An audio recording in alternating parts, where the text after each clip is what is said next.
Hello everybody, this is Dr. Novak.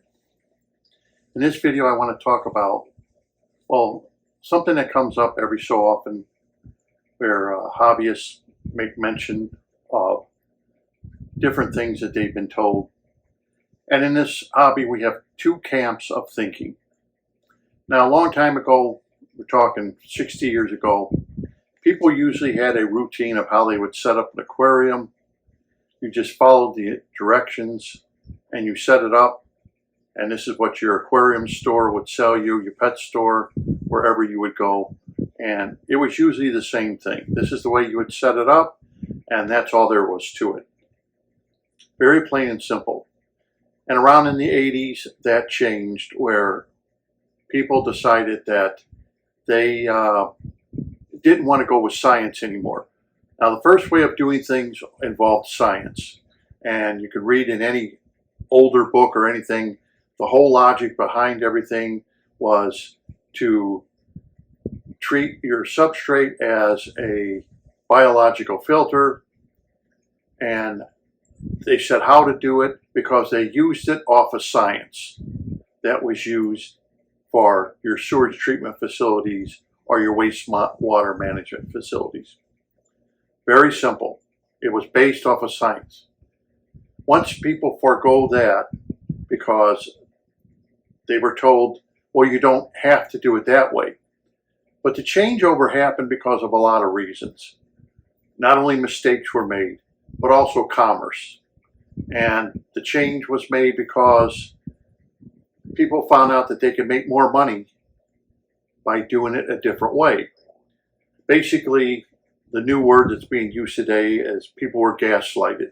They were gaslighted believing that if they followed this new way, it was a better way than what was previously being used. And of course, this went on for years. And it was all because of commerce. Now you didn't need to use gravel anymore. You could use sand.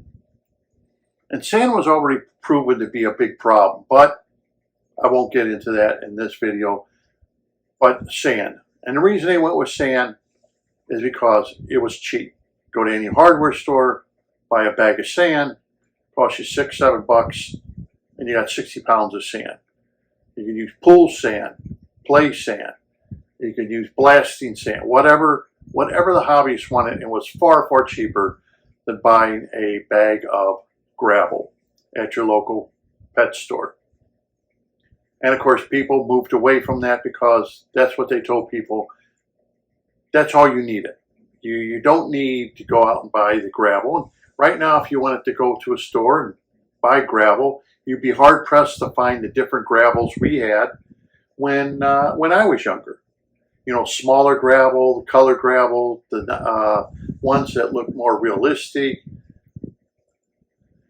But that's all gone now because of sand. And now manufacturers have devised new methods of making a substrate so it could benefit plants. And these substrates are extremely expensive. So all they've done is move from gravel, which was less expensive, to a more expensive substrate of some sort that they have come up with, some idea of this is better. Now, this went on as this is the way to do it because it made a lot of sense. It was all commerce. It was designed so you could sell people plant, you could sell people lights, you could sell people CO2, you get people interested in some other part of the hobby by dissing another method that was scientifically proven. So then we go by maybe 35, 40 years, and that all started changing. That now people found out that the old way wasn't wrong, it was just misused. And why did it go out of favor? Well, basically commerce. We see this today. If you think about it, we see the exact thing happening today to us. And I'll give you an example, electric cars. electric cars are being shoved down everybody's throat that this is the right way to go, and you should buy electric cars. It's going to save the planet Earth. And what they don't tell people is to manufacture an electric car, you'll have to run that electric car 65,000 miles before it starts paying off itself and actually becoming not as much as a polluter as a combustible engine car. So you have to go 65,000 miles before that car starts being environmentally friendly. But we're not told about all the bad stuff about electric cars. And if you ever owned an electric car, you should find out. They don't tell you about, the lithium. They don't tell you about the cobalt. They don't tell you about the little children mining these. We all think that little children, we have laws and we have restrictions that children don't have to work at certain ages, hard labor, but that's not true. And when you bring that up to people who buy electric cars, they don't want to hear it, or they don't want to believe it, or they don't care. Who would buy a vehicle where children are doing the mining of lithium or cobalt? But because it's in another country, out of sight, out of mind, I'm saving Mother Earth as you're having children do the labor. So this mindset of people where they think they're saving, they don't understand. There's an old saying, don't put all your eggs in one basket. That old saying was, if you dropped your basket, you ruin your whole livelihood in one basket. Separate them so you don't crack all your eggs. Here we're going with electric. They don't even want gas stoves anymore. They want everything to be electric. Well, you're putting all your eggs in one basket. And if there's a disaster, let's say the electric goes out, what do? Like they have generators, Generac generators. Generac generators run off of gas. So it doesn't need electric. So if your electric goes out, the Generac generator kicks in, but it run off of gas.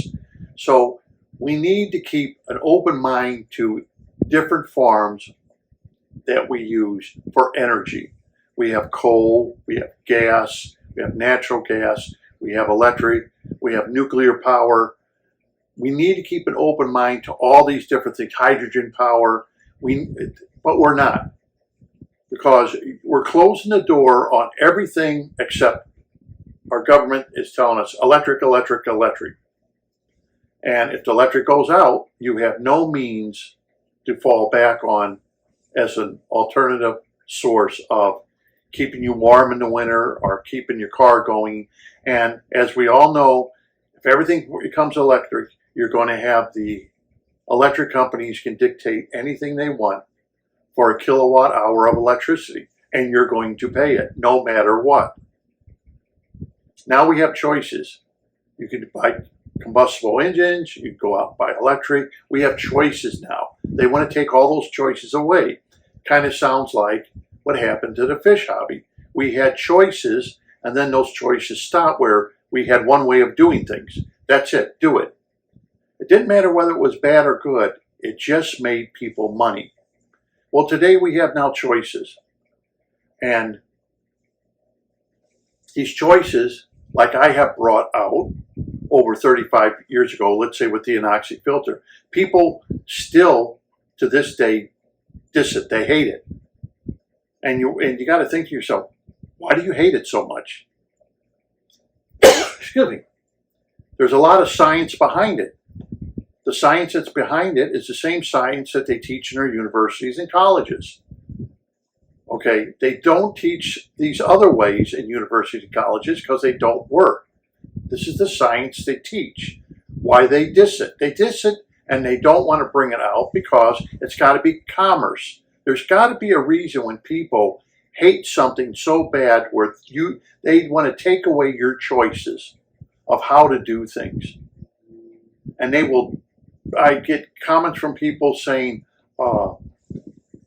they talk to, let's say, Father Fish, for example, and that's exactly what they say, Father Fish, and they say he tells them, oh, that's all wrong, and they don't know what they're talking about.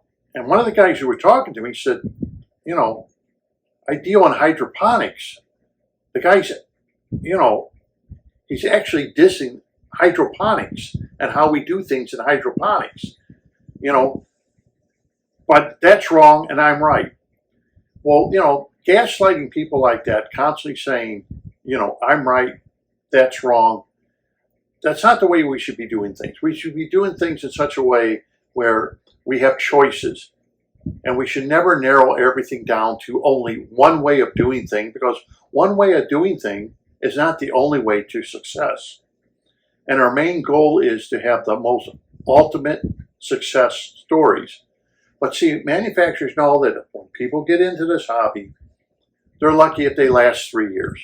They know this. So they got to sell you as much as they can sell you within that 3-year period before you leave. Okay, they know it. Those who make it past that 3-year mark, that's okay. But they also know the more successful you are, the less you're going to buy from them, unless you're going to want to upgrade something. Otherwise, if you're very successful, it means you're not killing off your animal life, or you're not killing off your plant life.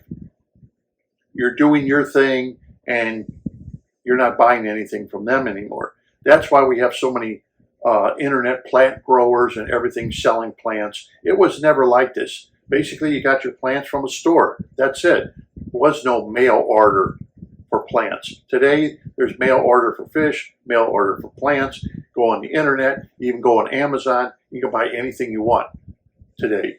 But a long time ago, you only had to go to a store. If the store had garbage plants, you didn't buy any. If a store was into plants, they had a big full section, then you could pick and choose what you wanted. So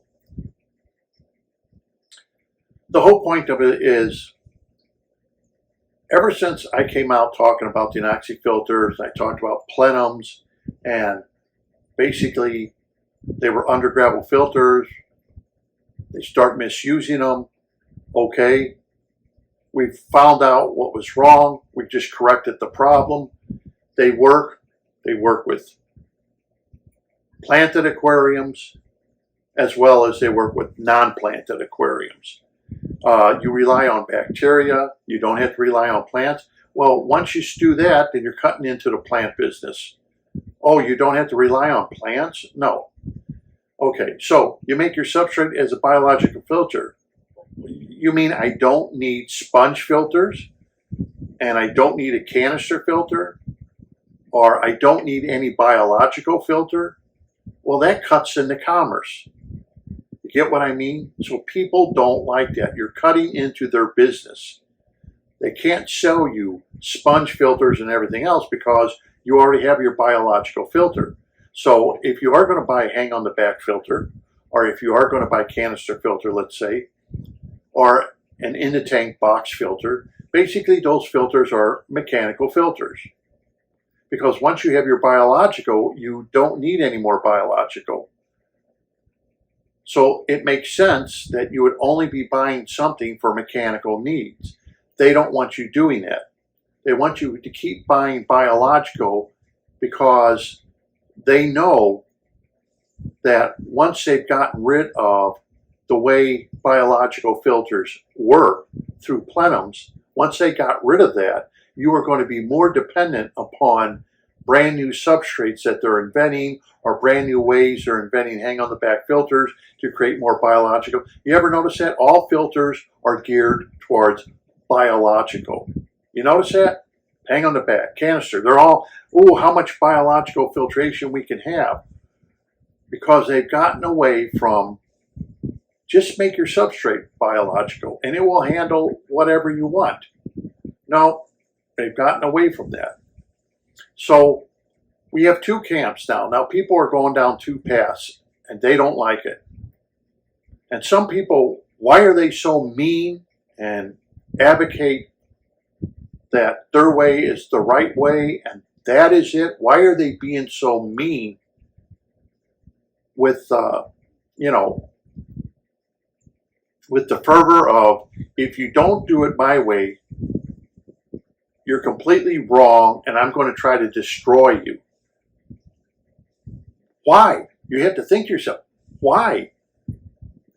Why are you getting so mad? because we're given choices.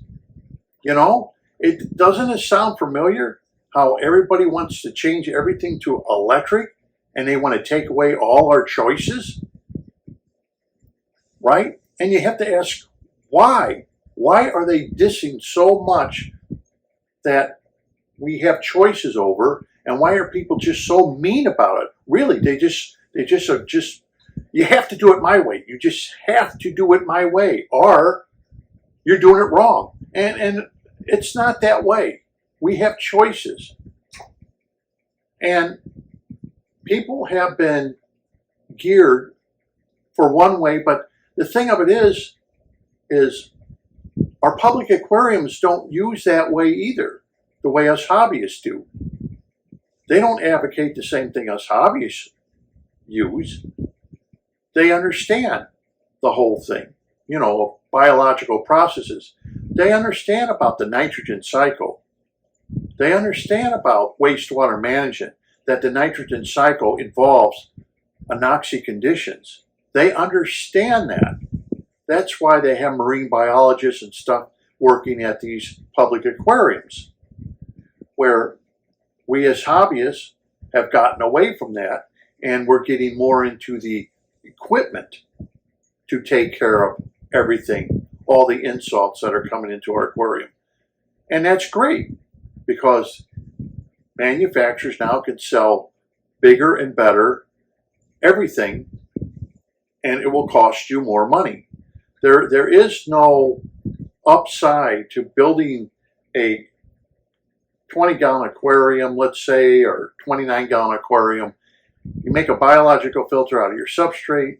All you need is maybe a little box filter in the corner, and that's it. Where's the expense? We want you to keep buying. You know what I mean? You can put plants in it. You don't have to put plants in it. Either way it works. They don't want that. They want you to be dependent on something so they can keep selling you something. Okay? Does this really sound familiar? Get you dependent on something, and then they're going to sell you something, and you're either going to pay the price or you're going to fail. So that's the two camps. And the second camp didn't start up until I started publishing and letting people know that about plenums, undergravel filters, how we used them, how they were wrong. I mean, some people are just so mean that they come up and say, my channel, I claim I invented the undergravel. No, I never claimed I invented the undergravel filter. I mean, these are just how obtuse these people are being, and how vindictive is all I can say they are being. They're being so vindictive. And it's like, why? Why are you being so vindictive? What is your alternative motive? It isn't because you love the hobby so much and you want to keep everything alive for years and years to come. That's not the reason. It's because of, you know, the pounds, the yens, the mucho dinero. You know, it's all about the money. That's it. It's all about money. So when you can have a successful tank, like my 90-gallon, my other tanks that I use, 3 years, they're going on 3 years, no problems. You know, now people are trying to advocate that, well, you don't even have to change your water. So, well, what is your point? What is your point? You know, if you don't want to change your water, don't change your water. That's strictly up to you. You're the hobbyist. You own the animals. You don't want to change your water. You find logic in not doing it. That's up to you. Strictly up to you. If you find out that you can go longer in between water changes, fine. If you feel you don't even want to do water change, okay. Is that something to be proud of? No, not really, because people have been doing that for a long time. I've even done it where I haven't done water changes in years and years, and I used to let my canister filter run for over a year before I'd even do maintenance on, like my Eheims or something. Why? They didn't get that dirty, I felt, with the number of fish and stuff I had, to really have to go do a lot of maintenance. Plus, I was working just like a lot of people do, didn't have time. The only time you have is, on the weekends, you got other things to do. So the tank kind of gets neglected, but that's okay. There's no big feat in saying that, oh, I haven't done a water change. Like, well, you proud of it? So what? You haven't done a water change. You understand what I mean? Okay, so what? I haven't done water change. We all have done that. We all got lazy or we haven't done it. It doesn't mean anything whether you do or don't. It's just the way, how many fish you got, how often do you feed. All this is going to dictate a lot of things. You see a lot of people, they got floater plants on top. Oh yeah, they got to have those floater plants because if they don't have them, they're going to have algae all over their tanks. And they don't tell you that. Oh, I like floater plants covering up my lights. Well, the reason that they're basically doing that is keep the lighting down so it doesn't wind up turning the whole tank algae. And we see that all the time too. We see people that use ideas that people have told them, and after about a year, they show a picture of their tank. Oh, I got to take the tank down, and you can see it's already starting to get covered in algae. So after about a year, it's time to call it a day and either tear it down or find out what you did wrong. And they set it up the exact same way they set up the old one and save some of the plants. And we see that continuously. But that's the way this hobby is. But if you want to use somebody else's method, what do I care? That's the way I look at it. I don't care. If somebody else says don't use any gravel and use sponges, okay, go ahead, do it. If you think it's going to work, if it works for you, great. No, I'm not closed-minded like that. Do whatever you want. Do whatever you feel is right for you.